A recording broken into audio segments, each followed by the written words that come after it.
Tough questions, honest answers, real talk with the City of Oshawa. Hi, everybody. It's the Mayor of the great City of Oshawa, Dan Carter, and it is time for Real Talk. I'm excited to welcome you to this unique podcast that I hope will inspire enthusiastic and authentic conversations on topics that are important to you. My hope is that we address issues that are impacting our province, our country, from affordability to challenging housing market to the homelessness, healthcare, the opiate crisis, political environment, the tariffs, and you know what? Occasionally, we're going to talk about some good things like professional sports. Today, we welcome, of course, the coach and general manager of the Oshawa FireWolves, and that is Mr. Clarke. Glenn, it is wonderful, first and foremost, to have you on Real Talk. So thank you for finding time for us today. How y'all doing? Very well, Dan. Yeah, thanks for having me, and good talking with you again. It's we talked when the announcement was made, and now we're getting close to it being real. It's going to be the Toronto Rock, November the 28th at the Tribute Community Centre. I think the city's ready for it. I think they're starting to rock in regards to really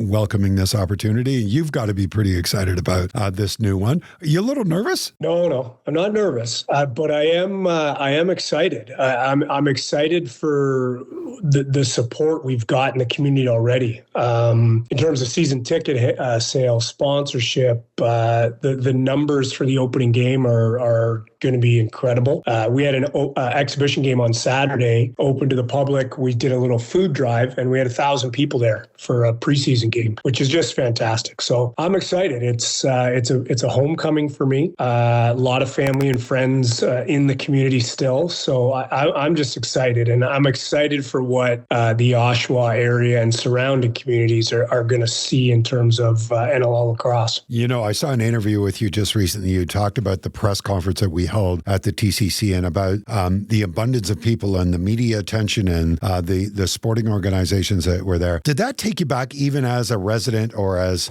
someone that comes from Durham Region? I think originally you're from Pickering, Ontario. But did that take you back in regards to seeing the interest in this franchise and in this wonderful game? Yeah, I mean, I've had a lot of reflective moments since the move because I mean, I grew up in Pickering. I played junior hockey for the Panthers, but we played against the Legionnaires in Oshawa. I played junior A lacrosse for Whitby, but minor lacrosse played against the Gales organization.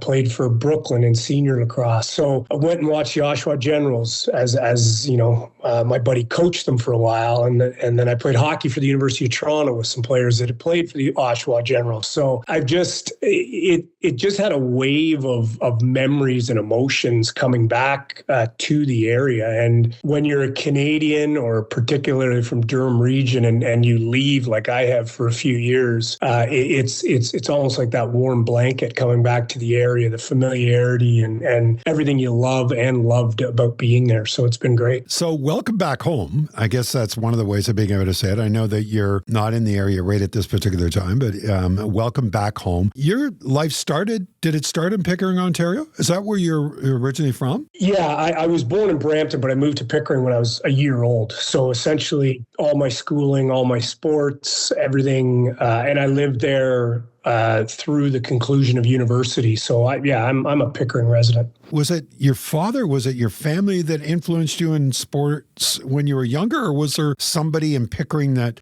really saw something in you and really encouraged you to be involved in sports? It was my mom. I'm basically single mom family. And my mom was not an athlete, but she put me in activities, soccer, lacrosse, hockey, all these different karate, all these different activities, just because she saw the value in being active, being in sport. And then through that, I had some amazing mentors, whether it was minor sports and then into high school at Pickering High School, I had some excellent teachers and coaches. I've said this to people before. I was fortunate that I was good at sports because I had a lot of people that invested time in me and really helped me shape a path for myself. Did you understand that when you were younger, that those individuals were contributing to that factor, or did that come with maturity? Yeah, it came with maturity. I mean, I was certainly thankful for it and had great relationships with all those people. And it was your life when you were going through it. But when I take a step back now and think about it and questions like these get asked, you really do understand understand what a significant role they had in shaping my life. I'm fascinating with this beginning of your life, especially with the influences that it had, because it's played a significant role in not only your professional career as a player and as an athlete, but also then your profession as a teacher and your commitment in regards to teaching. You have to look back at those moments of the influences those individuals had in your early life and then think about not only your athletic career, but also your teaching career and really kind of see how the connection is there. Is that a fair statement? There's a direct line between all of it. And it's been such a unique path for me because I was really kind of a late bloomer in sports. Like I never got drafted for lacrosse. I literally walked onto a junior camp. I showed up and just said, "Hey, I'm here. Can I try out?" I did the same thing for hockey when I played junior hockey. And I really developed sort of between 18 and 22 is when I started, becoming a better athlete. And a lot of people ask me, where did you play college lacrosse? I didn't. I played university hockey for the University of Toronto for 4 years. And then I went and played pro hockey for 2 years while I was playing lacrosse for Brooklyn. So I really never wanted to give anything up. I wanted to keep all of them going. And really my journey into the NLL was when I'd finished playing hockey down in the States for a couple of years. I got back into the Faculty of Ed Teachers College, got my teaching degree, and then the NLL lifestyle lends itself to starting your career and playing lacrosse at the highest level. So I was on quite a divergent path. I was kind of all over the place with what I was doing, but I mean, that's life, right? It's all these significant experiences that shape you. It's amazing, the influences of some that we don't realize until we get older about their influence and how that created a pathway for us. But it also goes to our character and who we are and the substance of who we are and what's really important to us. And I think that really reflects upon your career. I mean, you've been a very successful athlete. You're a champion. You were, I think, a 5-time champion in the NLL. You played with the Toronto Rock. Did you play with Danny Ladouceur?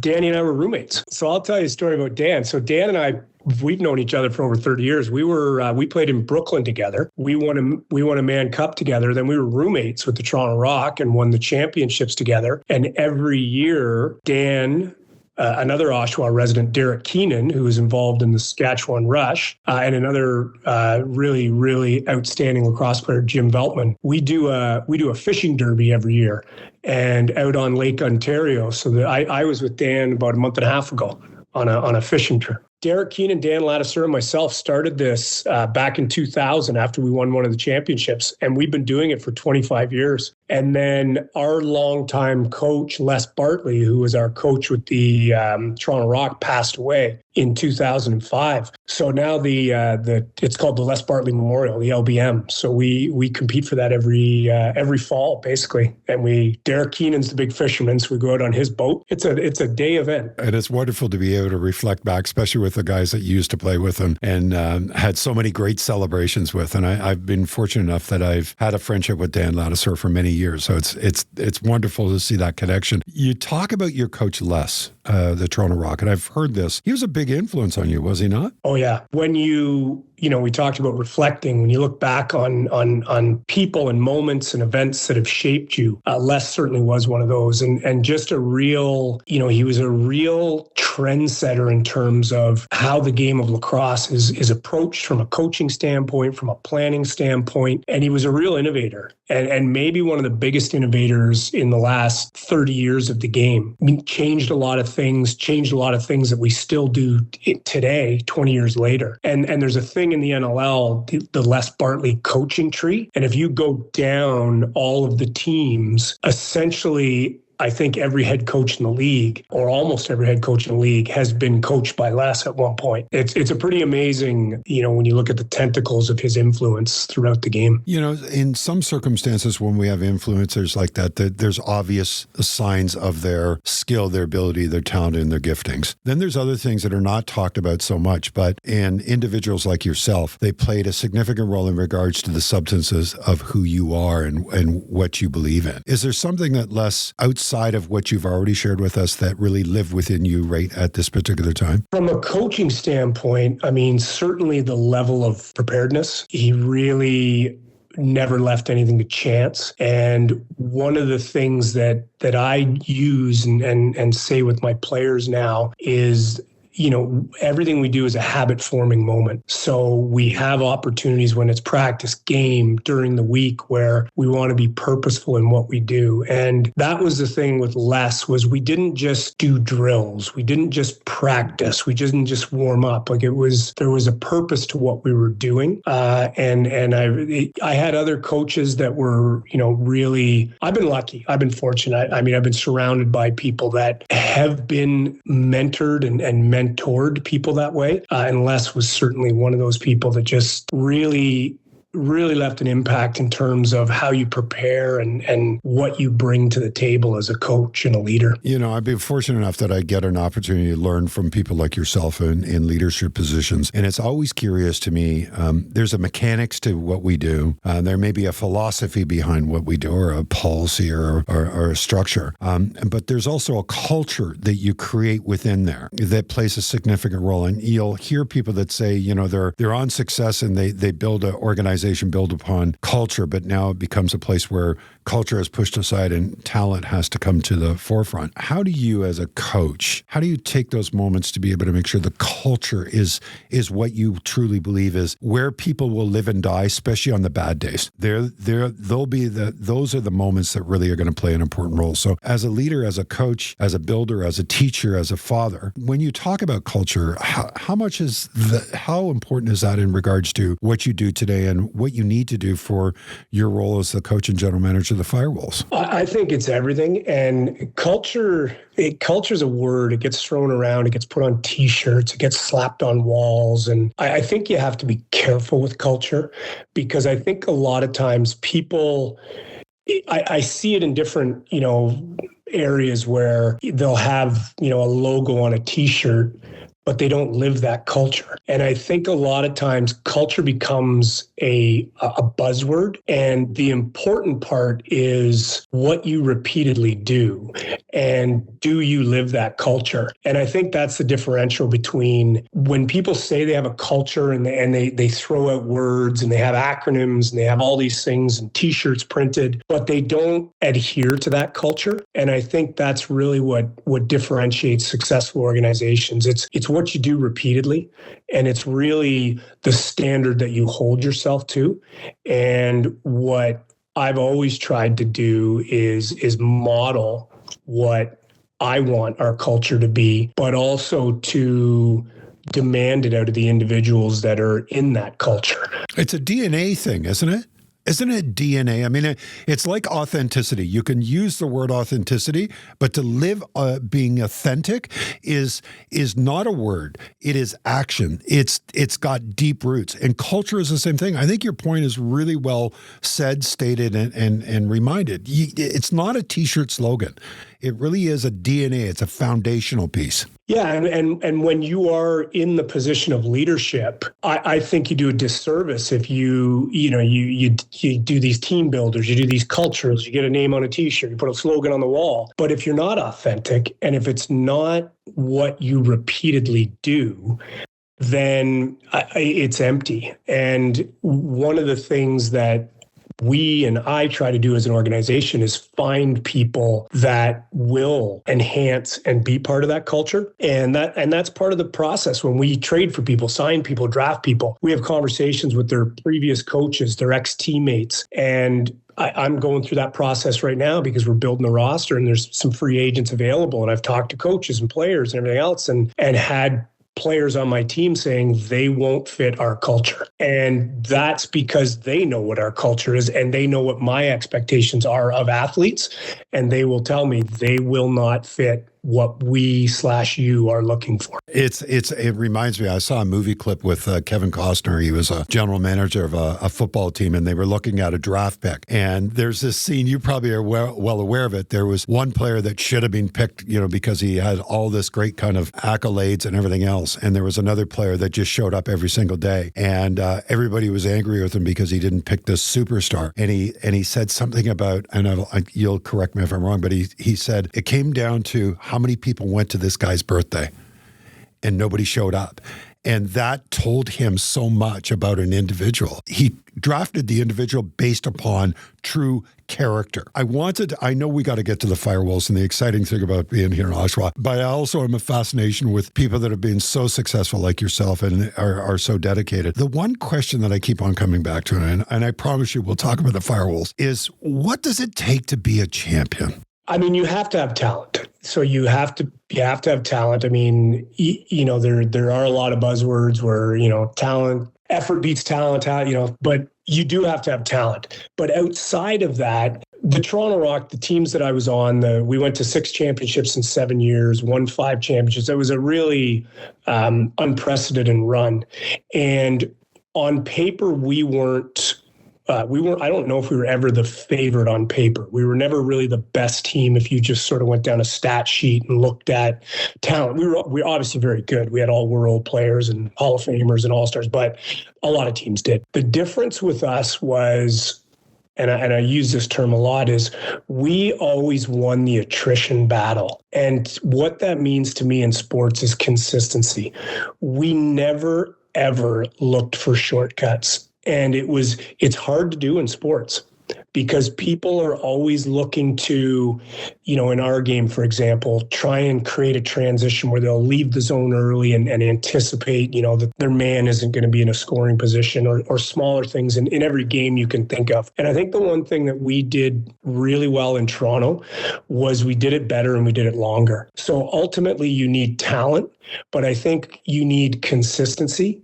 And you have to have the willpower to do it better and do it longer. Because I think inherently in sports, when things get difficult, people look for shortcuts. And our team in Toronto never did that. We were consistent. We lived here no matter what was happening. And we were obviously talented. We obviously had a lot of good players. But I just think we outlasted teams mentally and won that battle of attrition night in, night out. I've heard it time and time again. Nothing replaces really hard work and dedication. And small things do add up. Believe it or not, the small things you do can play a significant role. And you look at when major errors are made on the sporting field or, in an accident, it's usually small things that start to add up that are detrimental in regards to the overall goal. So it's really concentrating on that. But the culture you create within the organization and the demand you put on one another is pretty amazing. And that it's a special moment. It's that mixture of people that are really well talented, but also bring the substance of leadership within that room that plays a significant role. I still remember Wayne Gretzky stating the first time that they lost the Stanley Cup, and he said, I walked by one of the dressing room, I think it was the New York Islanders at the time, and he said, nobody was yelling and screaming and jumping up and down because they were so exhausted. They were just sitting there in the moment, just trying to recoup. And he said, it was the first time I truly understood what it took to be a champion. The reason why I ask you about championship is, of course, the Oshawa FireWolves, everybody is anticipating.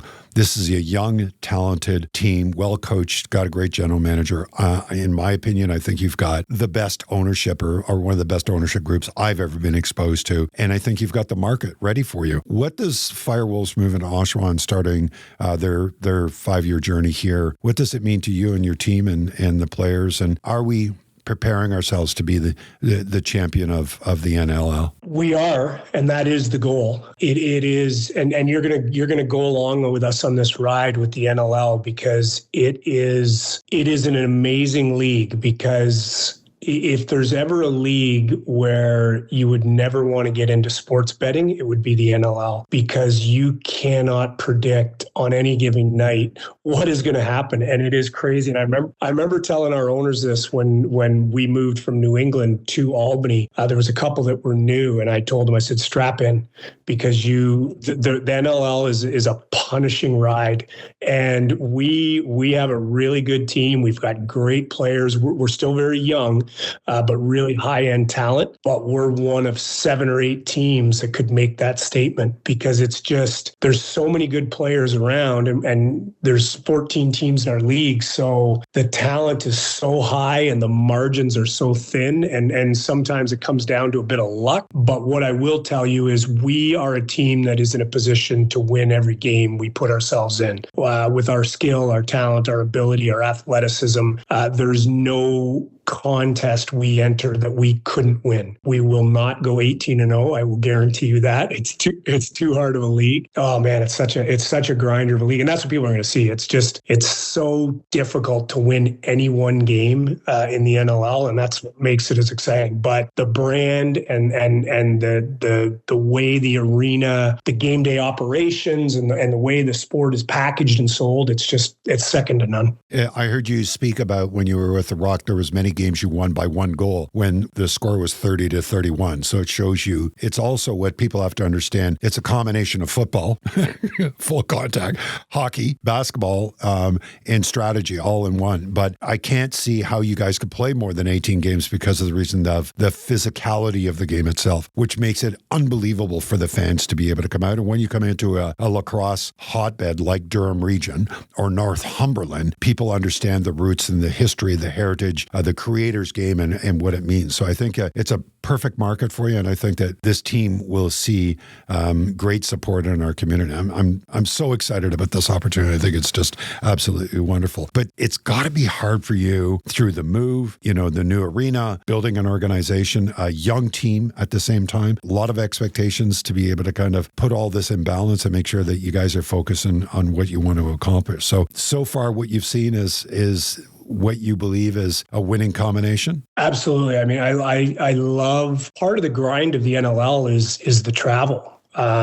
Most players have jobs, Monday to Friday jobs, different careers, and it is a bit of a unique model for pro sports. So having 80% of our players in and around the GTA is really going to reduce a lot of that stress throughout the course of the year, which is nice. And you're always energized about playing at home. And I just think crowd adds excitement. Crowd energizes athletes. And we absolutely are going to have that environment in Oshawa. I don't even know if there's tickets available for the home opener. I mean, that's how successful it's been. And the reception has been great. So I'm so excited for the team. I'm excited for the area. I'm excited for my hometown area. I mean, I couldn't imagine. When I was a kid, I grew up in Pickering. I can remember riding my bike to Iroquois Arena to watch Brooklyn play. And those guys were, larger than life for me. So I can only imagine that the kids in the Oshawa and Durham community being able to get exposed to the best players in the world. And such, the one thing the NLL does really well too is the interaction with fans and that ability to, have conversations and really engage and have meaningful talk, not just sign an autograph and move on. I mean, they have the opportunity to see them at, post-game parties and events in the community and things like that. And it's a really unique model. And I just think it's going to be great, not only for families and fans, but particularly young people. And the fan experience is going to be extraordinary. I mean, it's so different than hockey in regards to the in-stadium energy that's there. I think that's when you guys started playing at the Maple Leaf Gardens under the Rock, and you had 18,000 people there. People weren't exposed to that. We went to hockey games, put our hands on our laps, and we're polite hockey fans, right? It's different. There's periods within hockey that are very, very quiet. You will not have that experience at a lacrosse game. It is about the energy, and I think the players play off that. And having 5,000, 6,000 people in the stadium on a consistent basis is going to be wonderful. 5 of your games, by the way, are going to be national broadcast across Canada. So I mean, that's another huge thing. I know that you have a lot of respect for Albany and your experience there. I know that you guys did a lot of wonderful things within the community. It must have been a hard decision for the ownership and yourself to be able to say we've got to move the team, and you selected Oshawa as your next home. So that must have been a difficult decision to make. It really is, because you and I have talked about it. I don't know if we talked about it here, but I relocated my family down here, and we're on our 4th year of living in the capital region in and around Albany. So we're embedded in the community with sports, and I play men's league hockey down here on 2 different teams. I got a bunch of buddies that would come to the games, and our neighbors have seasons tickets. And so it was difficult. We put, just like you're seeing with what ownership and management does in the Oshawa community, I mean, we put a lot of time into school programs, outreach programs, youth programming, which we're going to do as well in Oshawa. So we had a loyal fan base, but it was just, for whatever reason, we couldn't get enough people to support support the team to make it viable as a professional entity. And it wasn't through lack of trying. I mean, you've met our owners and you've talked with them.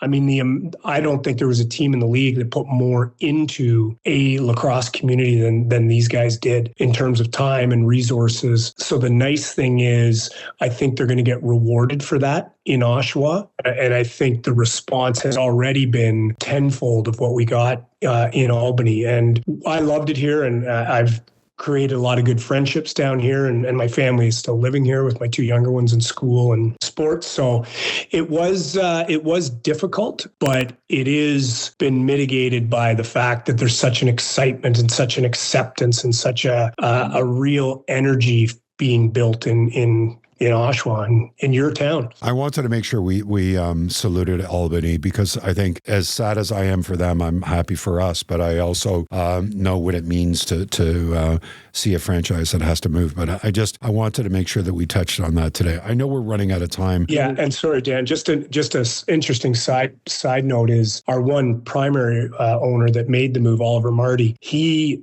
literally went and called every season ticket holder after the move in Albany, and not just, hey, this is all, like having conversations with them and chatting with them and thanking them and apologizing for the community. So that's the kind of people that, are now coming to Oshawa is really good men. And you know what? I mean, that's incredible, but that's been my experience dealing with the organization right from day one. And I think that that's why there's such an enthusiasm on our side, but there's been a willingness to kind of walk together. And I think that that's played a significant role. And I'm really excited about it. The other thing I'm really excited about is you're coming at a perfect time. As you know, we're spending about $50 million on our arena to make it more of a fan experience. We'll be building specifically for you guys in regards to your space and making sure that we acknowledge the lacrosse history and heritage of the game and the creators game in the arena itself. And that's going to happen over the next couple of years. So I'm excited about that. But it really made a huge difference when, we had the opportunity to deal with your ownership. So I thought that was pretty amazing. So November 28th, home opener, couldn't ask for a better team to come in, but the Toronto Rock. That's going to be pretty exciting. And I know that I'm going to be a part of it, but you couldn't ask for a better home opener than the Toronto Rock, could you? Absolutely not. I mean, I don't know if you're going to be able to generate a better rivalry in the NLL because there's going to be that cross-pollination of fans because, certainly when I played for the Rock, massive amount of our friends were from the Durham region and Oshawa and, stretching out to Peterborough and Cobourg and all through that area. So you're going to have this sort of cross-pollination of all these fans and really it's the GTA Cup kind of thing. There's going to be quite a battle. And I mean, I think it's great for the game. I think it's going to be great for both franchises. I think you're going to have that, that ability for the fans to travel to both games easily. And I think it's going to be a good, healthy rivalry on the floor in the community. And you said about the national games. I mean, this is, these are going to be the TSN games of the week for sure. We've run out of time, and I wish we would have more time to talk about your teaching career because I really find that a really interesting component of your biography, and I hope that we will have the time to be able to do that. I just want to take this time and say, first of all, thank you for everything that you have contributed to Durham Region in your early days and throughout your professional career. Thank you for that. Thank you for what you've invested in young people and what you're continuing to do as a leader in our community and leader in Albany and around North America. So we're grateful for that. But we are also grateful to even start a relationship with your organization, yourself, your players. And I think this is a special moment, not only for the franchise, but I think it's a special moment for the great city of Oshawa. And I can't tell you how excited I am about it, but I'm just so pleased that the residents have said, you know what, this is something we want to support. We want to be here. This is our team. This is a pro team in our city. And this is what is good about sport. You talk about the players and their connection with the fans and how that plays such a significant role. And I'm just really excited excited for you. And I hope the journey is great. Know that as the mayor, I support you guys 100%. And I know that you'll always have our support here at City Hall. But just congratulations and welcome back home. We're really glad you are here. I appreciate all that, Dan. And yeah, we have, certainly from you and others in the community, we've felt it. So it's exciting, and it's exciting to be wanted and sort of recognized the way we've been so early, because it really has been quite quick to relocate a franchise. It's, you talk about drinking out of the fire hose. This has been it. So, but no, it's been great. And I really appreciate how welcoming you've been since, I met you at the first press conference and everything else. I mean, I can tell that it's significant and you're excited about it, and it's genuine, and it's going to be a good partnership. It's going to be great. I'll see you on the 28th. I'll be there, and I'm looking forward to being at all the games. But hey, congratulations. All the best to your family and to your kids, and continue the great work you're doing. And like I say, good luck for the season, but I look forward to seeing you in person coming up on November the 28th. Glenn, thank you, my friend. Stay well, and I'll see you in a couple days. Just a reminder, everybody, if you've enjoyed our conversations, want to hear more, subscribe to Real Talk Oshawa on Spotify or on Apple. Episodes are released on a monthly basis. Till next time, I'm Dan Carter. Keep the conversation going. Thanks for joining us.